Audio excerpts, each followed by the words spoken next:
Dans le cadre de l'unité 5, mener une stratégie, nous allons procéder à la réalisation de la tâche 4, partie 1, où nous allons démontrer comment nous allons procéder à la mise en place de l'e-stratégie dans l'organisation Les Digitalers. Dans cette partie, je joue le rôle du directeur des opérations de l'organisation en charge d'élaborer la stratégie électronique.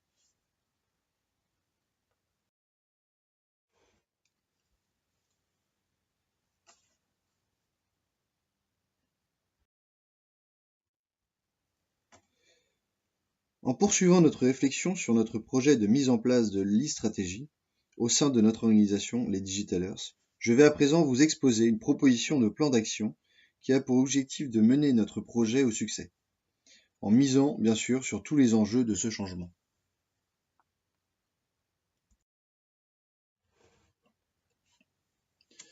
Nous allons commencer par déterminer les enjeux de la mise en œuvre de l'e-stratégie. Puis nous verrons comment nous allons manager le changement, comment nous allons développer une stratégie participative pour le changement, une stratégie de gestion des résistances pour garantir le succès de notre opération. Puis nous verrons comment nous allons mettre en œuvre l'e-stratégie de notre organisation avec notre plan d'action détaillé.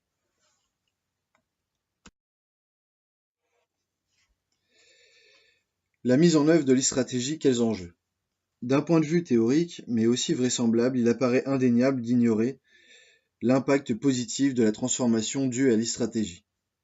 Seulement, en vue de l'ampleur d'un tel projet et de son impact fort sur la structure organisationnelle et structurelle de l'organisation, il est inconcevable d'imaginer mettre en œuvre l'e-stratégie sans valider en amont une nouvelle vision stratégique, un plan d'action de mise en place, mais surtout une série d'objectifs opérationnels auxquels doivent être allouées les ressources correspondantes.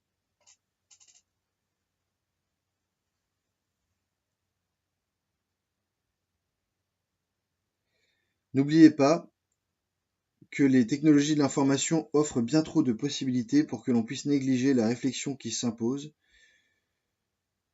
sur le but et la tendance à prendre pour chaque objectif qui sera à réaliser. En deuxième lieu, et bien que le premier point soit fondamental, il n'a que peu de chances d'être mené à bien sans qu'il soit question de ressources humaines de l'entreprise. Ainsi, nous pouvons citer Richard Collins, professeur à Grenoble, école de management et directeur de l'entreprise 2.0. La réussite de l'entreprise dans sa numérisation est conditionnée à la capacité de celle-ci à faire évoluer son personnel.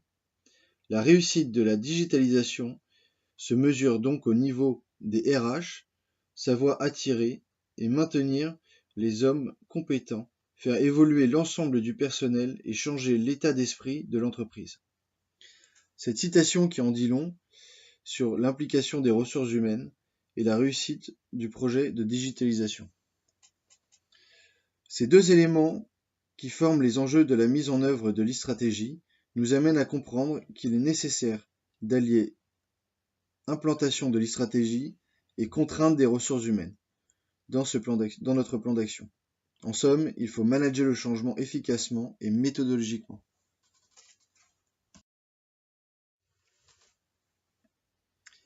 Manager le changement. Manager le changement renvoie à prendre tous les facteurs positifs et négatifs en compte pour faire tomber les barrières et menaces qui pourraient nuire à la transformation de l'organisation. Plus que l'aspect technique du changement, il faut aussi, pour une grande part, s'intéresser aux parties prenantes de l'entreprise. En effet, pour assurer la réussite du plan d'action de la mise en place de l'e-stratégie, il est fondamental de s'assurer de l'acceptation de celui-ci par les parties prenantes. En amont, le projet de mise en place est cadré. Le management du changement permet de mettre en place une méthodologie pour conduire, puis ensuite le suivre jusqu'à son acceptation totale. L'identification des parties prenantes. L'analyse de ces parties prenantes est une étape qui s'insère entre le diagnostic et la mise en œuvre du changement, en l'occurrence la mise en œuvre de l'e-stratégie. Cette analyse nous permet d'identifier les personnes et institutions qui sont attachées au projet par un intérêt. En règle générale, il s'agit d'une personne ou d'une institution qui sera affectée, engagée ou qui aura un impact sur le projet de changement. On retrouve 4 types caractéristiques de parties prenantes. Porteurs de projet, ils vont mettre en place le projet, ils ont la volonté de mettre en place le projet, ils font souvent partie d'ailleurs de groupes de projets qui gèrent les tendances et les objectifs. On a les participants et experts à consulter. Ce sont les consultants, parfois externes à l'organisation, qui vont conseiller les porteurs du projet dans la mise en œuvre du projet, de l'e-stratégie. On a les bénéficiaires, ce sont les plus importants car c'est eux qui vont être directement touchés par le projet. Ils peuvent se diviser en plusieurs catégories, certains vont rester passifs, d'autres seront opposés au projet et certains à l'inverse vont rentrer dans la dynamique du changement et adhérer au projet. Et enfin, nous avons les collatéraux, par exemple les fournisseurs, les clients.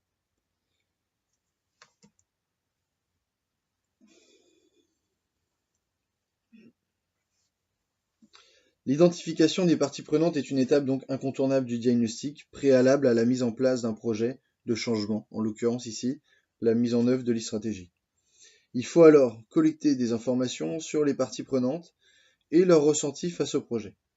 Pour ce faire, il est judicieux de cartographier ces acteurs de manière à prévenir leur impact sur le projet de changement. Cartographier les parties prenantes, c'est un déroulement en 5 étapes.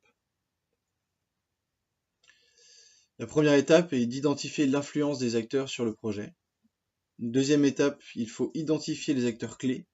Donc ce sont les leaders dans leur service, dans leur groupe de travail, qui vont pouvoir amener les autres à accepter le projet. Repérer les conflits potentiels pour pouvoir bien sûr les analyser puis les réduire ou les faire disparaître. Identifier les craintes et les attentes des parties prenantes. Il faut aussi être à l'écoute des besoins de chacun. Prévoir les résistances et identifier les opposants au projet. Donc ça c'est très important pour faire tomber les barrières qui peuvent nuire au succès de notre projet. Cette cartographie va permettre en somme de caractériser, qualifier les parties prenantes identifiées, de manière ensuite à mettre en place des actions de correction en prenant en compte l'attitude des ressources humaines.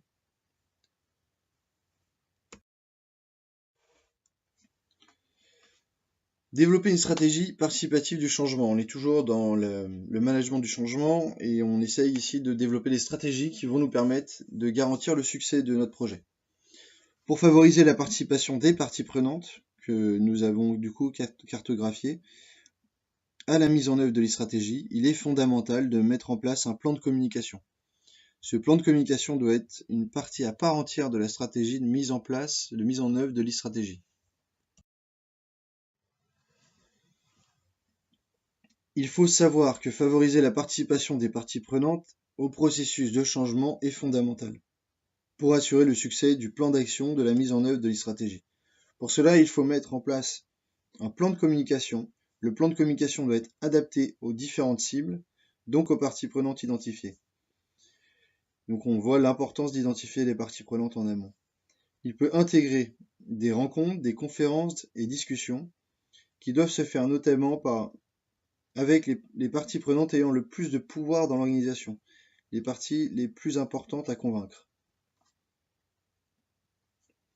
On va aussi pouvoir mettre en place des entretiens personnels, des briefings pour valoriser les initiatives prises par certains membres de l'organisation pour transformer et suivre la mutation du projet de changement. Ensuite, il faut diffuser des lettres d'information qui vont permettre de véhiculer les informations liées au changement, les objectifs à atteindre, de valoriser aussi la mise en place du changement, de faire comprendre pourquoi ce changement. Donc il faut expliquer, il faut convaincre. De plus, l'affichage dans les lieux publics peut être un moyen efficace, c'est-à-dire à disposition de tous. On peut aussi imaginer créer un site internet dédié expliquant le changement, son actualité, son avancement, pour créer un self-service de l'information pour tous les membres de l'organisation.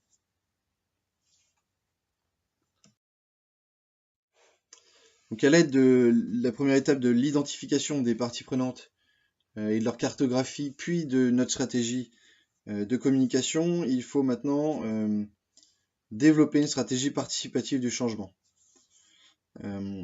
Donc dans ce deuxième temps, développer cette stratégie participative du changement, c'est acquérir l'engagement finalement des parties prenantes. Donc il faut comprendre que l'engagement seul des porteurs du projet ne va pas suffire au succès du projet. Il faut aussi susciter la participation active des parties prenantes pour maximiser les chances de succès du projet. Pour cela, il faut donc susciter l'engagement et la participation des collaborateurs. Pour ce faire, il faut mettre en place une communication régulière, prôner les avantages liés au changement, donc nous venons de le voir dans la partie d'avant. Il faut aussi créer des liens pour coordonner les actions. Il peut ainsi être judicieux d'utiliser le team building, par exemple, pour construire des équipes soudées face au changement et au changement de leur environnement de travail.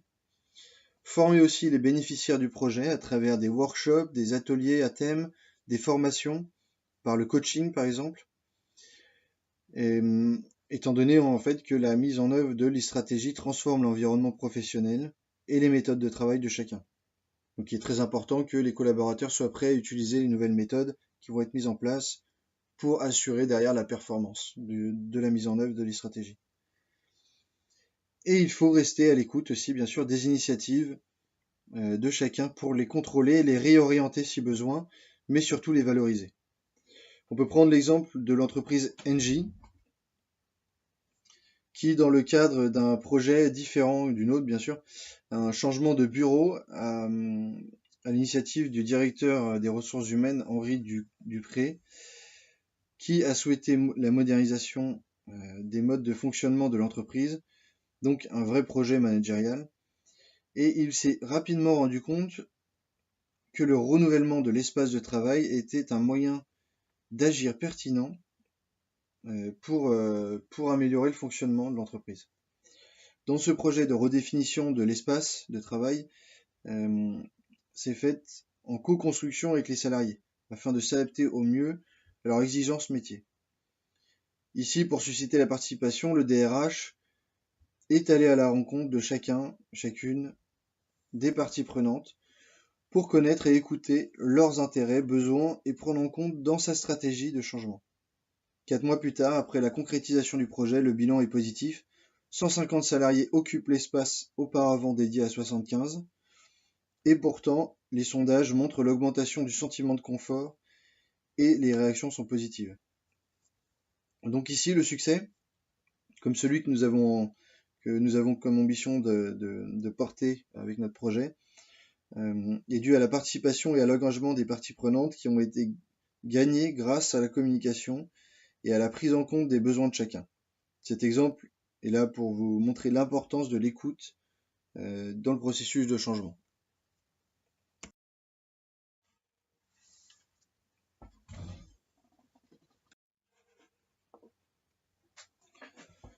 Toujours dans le but de faire tomber les barrières pouvant nuire au succès de la mise en œuvre de l'e-stratégie, il faut développer une stratégie permettant de gérer les résistances au changement.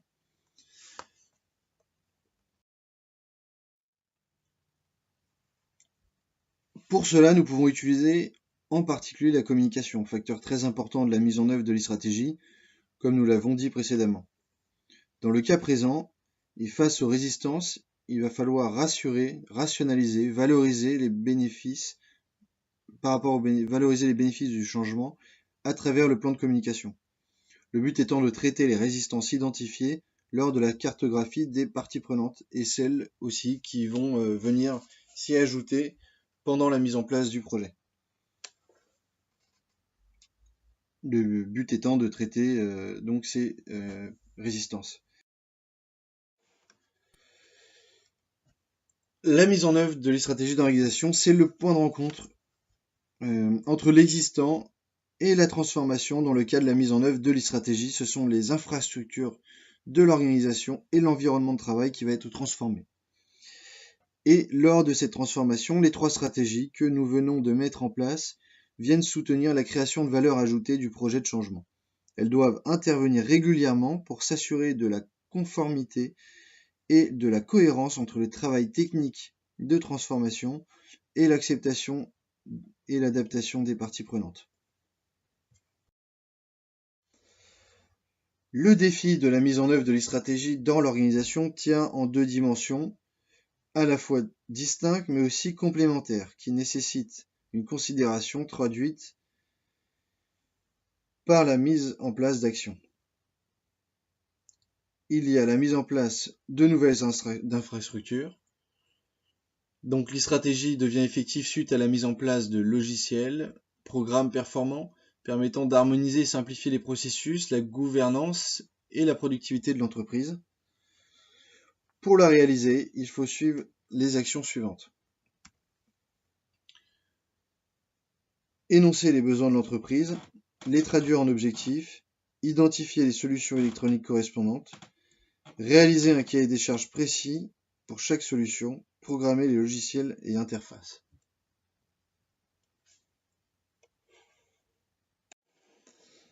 Et la deuxième dimension est un travail à réaliser, bien sûr, sur l'acceptation par le personnel de la nouvelle organisation et du nouveau fonctionnement.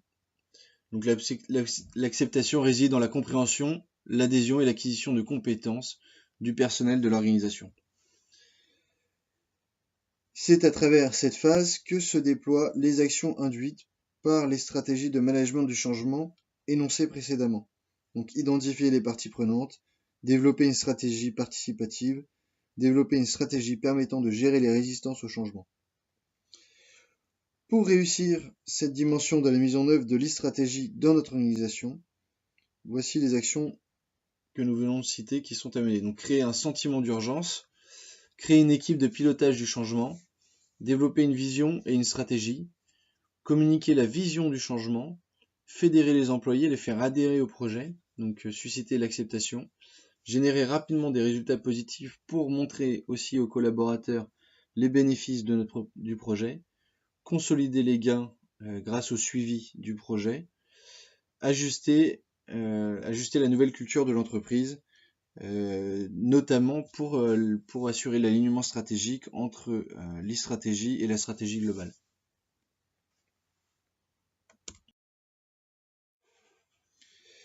Le plan d'action que nous allons voir montre comment notre organisation va passer de son état actuel à l'état de e-business. Pour rappel, ce plan est dû à la nécessité de s'adapter au marché, de gagner en avantage concurrentiel, de pérenniser l'avenir et surtout de développer notre entreprise.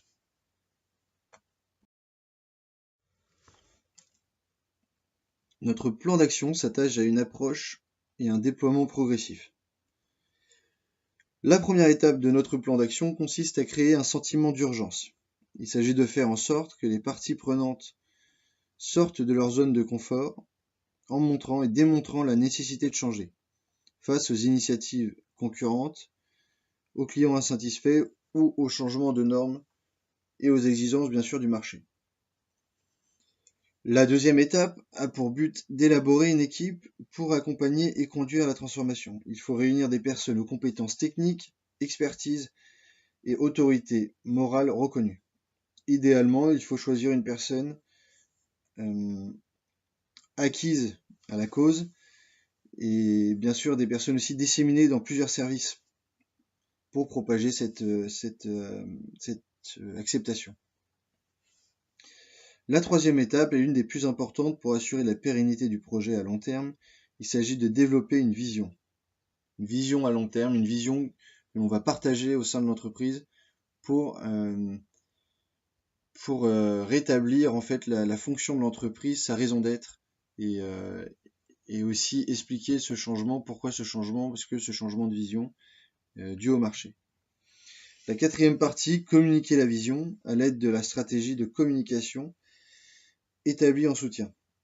Il faut s'assurer que la compréhension de cette vision, il faut montrer où l'on va, montrer comment l'utilisation et utiliser les supports requis. Ces 4 premières étapes constituent les piliers de l'acceptation des parties prenantes. Elle doit être menée avec attention et la communication sur la vision doit être continue tout au long du projet.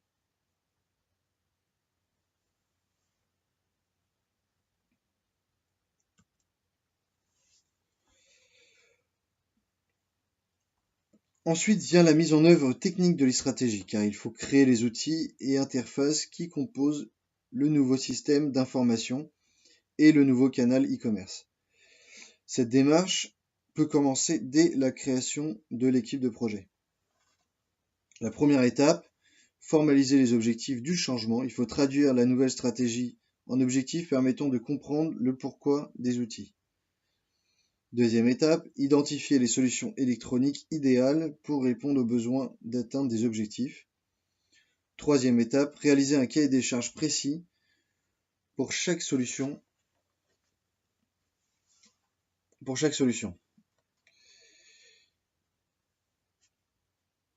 Et la quatrième partie, c'est la mise en production.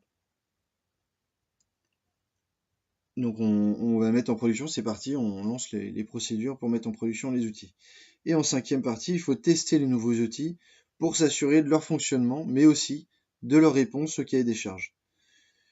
Voici pour la partie de création du nouvel environnement de travail.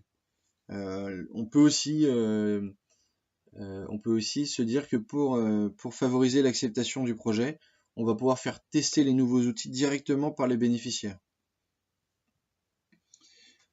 Ensuite, et même parallèlement aux parties précédentes, il faudra inciter à l'action, donc encourager les initiatives et favoriser la participation, rester à l'écoute pour s'assurer de la prise en compte des contraintes métiers de chacun, et en troisième et très importante partie, il faut procéder à la formation du personnel, à la formation à l'utilisation du nouvel environnement de travail, des nouveaux outils, donc des nouveaux processus, de la nouvelle organisation structurelle de l'entreprise. Une fois ces étapes réalisées, on pourra progressivement intégrer les nouveaux outils et processus pour voir naître l'e-stratégie au sein de notre organisation. Pour finir, toujours rechercher l'acceptation totale, John Kotter conseille dans sa démarche de management du changement de démontrer les résultats à court terme et aussi d'intégrer les nouvelles pratiques à la culture de l'entreprise.